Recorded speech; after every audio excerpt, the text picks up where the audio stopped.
Hey, it's Anthony Turner again. We're at Prabal, Gurung now for Spring-Summer 2017.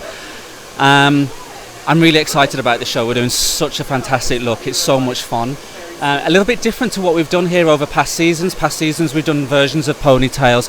Prabal loves to control the hair, which is absolutely fine. We love that. But this time we're kind of losing control a bit. And, you know, being a Brit and being kind of a fan of rock and roll and, you know, a lot of rock and roll kind of girlfriends, I kind of like the idea of losing control a little bit. I love a good time.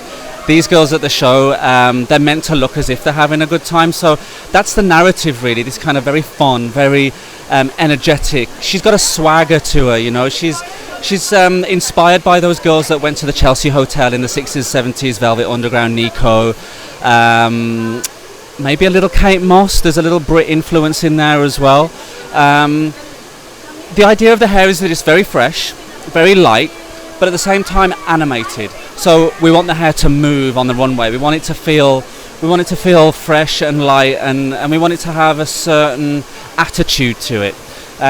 One of our girls is ready. So what we're doing is we're using the fantastic colorProof products. We're using the colorProof detox shampoo to begin with, because we want the hair. The reason why we're using the shampoo and the reason why I'm washing the girls' hair is simply because when the girls walk on the runway, and this is a very important thing for this show, is that the hair has to move. It has to feel light. It is natural, but in the same sense, we are kind of tweaking it a little bit for it to feel a little rock and roll. We're kind of pinching the hairline in at the front for it to feel a little 70s. And we're opening the face up slightly.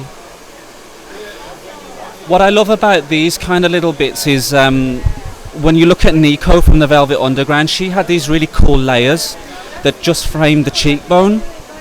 I wanted to achieve that without chopping layers in the girl's hair, because I'd get into a lot of trouble. A lot of the girls, they don't want layers chopped in, although I did try.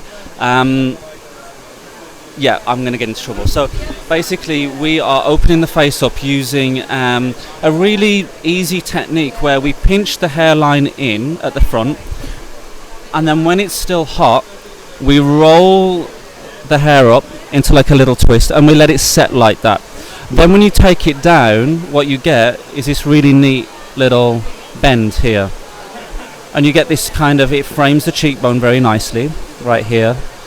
It's kind of a nice little nuance, and it kind of takes it away from being that just kind of like one length straight nothing hair. Basically that can feel quite heavy. We still want it to feel light, and to give the girls a little something, I guess. We're using these really amazing Ionic tools as well. They're fantastic. We've got a lot of girls this season with very straight one length hair, and if we need to give them a little bit of help, we're using this size tone by Ionic. Very great tools. And yeah, that's kind of it really.